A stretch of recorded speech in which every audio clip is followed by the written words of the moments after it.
नमस्कार दोस्तों, मैं अमित बलोदा। आज के वीडियो के द्वारा आपको एक महत्वपूर्ण जानकारी देना चाहूँगा कि मैं जूनियर ट्रांसलेशन ऑफिसर कैसे बना और इसके लिए आपको क्या करना होगा। मैं अपने बारे में पहले बता दूं कि मैं 2017 में एलडीसी के पद पे ज्वाइन किया था और उसके बाद 2022 में डिपार्टमेंटल एग्ज़ाम के थ्रू यूडीसी के पद पे चयनित हुआ। लेकिन इसके साथ साथ जॉब के साथ साथ रहते रहते मैंने अपना डिप्लोमा भी कर लिया था, एमए भी कंप्लीट कर ली थी, जिससे मुझे इस चीज़ का अवसर प्राप्त हुआ कि मैं जूनियर ट्रांसलेशन ऑफिसर एम्स में बन सकूं। इसके लिए मैंने अपनी जॉब के साथ साथ ही तैयारी करना चालू कर दिया था। मैंने एसएससी भी दिया और 2-3 बार मैं एसएससी में सेलेक्ट भी हुआ, बस किसी कारणवश मैं उसमें फाइनल अपनी ज्वाइनिंग प्राप्त नहीं कर पाया। उसके बाद मैंने एम्स का एग्ज़ाम दिया तो उसमें मैं सेलेक्ट हो गया। तो इसके लिए मैंने तैयारी जो की उसके बारे में मैं आपको विस्तृत रूप से बताऊंगा। इसमें जैसे कि लास्ट टाइम जो एग्ज़ाम था एम्स का, उसमें आपको सभी टॉपिक्स दिए जाते हैं, जैसे जनरल साइंस, सामान्य विज्ञान, मैथ्स, रीजनिंग, सबसे मिक्स क्वेश्चन आते हैं और हिंदी इंग्लिश आता है। लास्ट टाइम के पैटर्न से इस बार का पैटर्न थोड़ा डिफरेंट है। इस बार आपको हिंदी इंग्लिश 75 मार्क्स का दिया जाएगा और 25 मार्क्स में आपको जनरल साइंस, सामान्य विज्ञान और रीजनिंग, मैथ्स ये आपको दिया जाएगा। तो इसलिए आपके पास बहुत अच्छा मौका है। जिनकी इंग्लिश हिंदी अच्छी है वो अपने अच्छे से तैयारी कर सकते हैं, क्योंकि उनके लिए एक अच्छी अपॉर्चुनिटी है। क्योंकि यहाँ पे जो आपको पे स्केल दिया जाता है वो अदर किसी मिनिस्ट्री में जाओगे तो उससे कहीं बेहतर ही होता है, और आपको जो ईएचएस सुविधाएं, सारी सुविधाएं आपको जो मिलती है। और आप जानते हैं एम्स एक नंबर 1 संस्थान है, एम्स नई दिल्ली। तो इसलिए आपके पास बहुत अच्छी अपॉर्चुनिटी है कि आप 26 से 28 तारीख के बीच में जो एग्ज़ाम होने वाला है उसमें बहुत अच्छा कर पाएँ।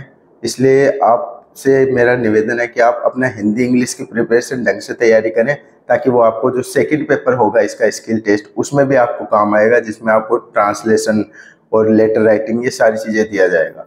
इसलिए सबसे पहली चीज़ मैं आपको ये बताना चाहूँगा, आपको फोकस करना है अपनी वोकेबलरी पे। आपकी वोकेबलरी इंग्लिश हिंदी की जितनी अच्छी होगी आप उतना अच्छा इस पेपर में कर पाएंगे। और अदर चीज़ आपकी अगर थोड़ी वीक भी है तो वो मैटर नहीं करता। हालांकि सब चीज़ें मैटर करती है, पर लेकिन वो चीज़ें आप स्किप थोड़ा सा कर सकते हो। उसकी बजाय आप हिंदी इंग्लिश पे ज़्यादा फोकस करोगे तो आपके लिए बहुत अच्छी अपॉर्चुनिटी है। तो इसलिए दोस्तों मैं आपसे यही कहना चाहता हूँ कि अभी कुछ दिन ही बचे हैं एग्ज़ाम में, इसलिए आप ढंग से तैयारी करें और अपना पूरा मन लगा के पढ़ाई करें, जिससे आपका जीवन बहुत ही अच्छा हो जाएगा अगर आप गवर्नमेंट जॉब में आ जाते हैं। और ये जॉब आपके लिए बहुत ही अच्छा रहेगा, इसमें प्रमोशन भी बहुत अच्छा है। इसलिए आपसे निवेदन है कि आप ढंग से तैयारी करें। तो दोस्तों मैं अब आपको बताऊंगा कि इस एग्ज़ाम के लिए मैंने क्या तैयारी की।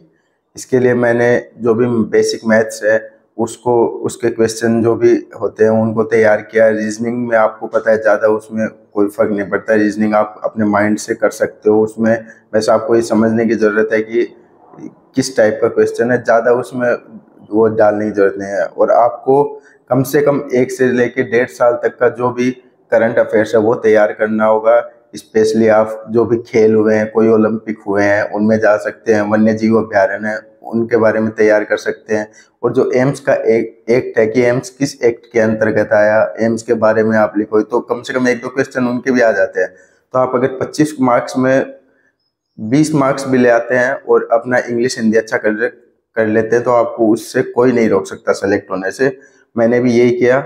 मैं एम्स में रहते हुए इस जॉब की तैयारी कर रहा था, तो जो मेडिकल टर्मिनोलॉजी था वो भी मेरा तैयार था, सब डिपार्टमेंटों के नाम मेरे तैयार थे।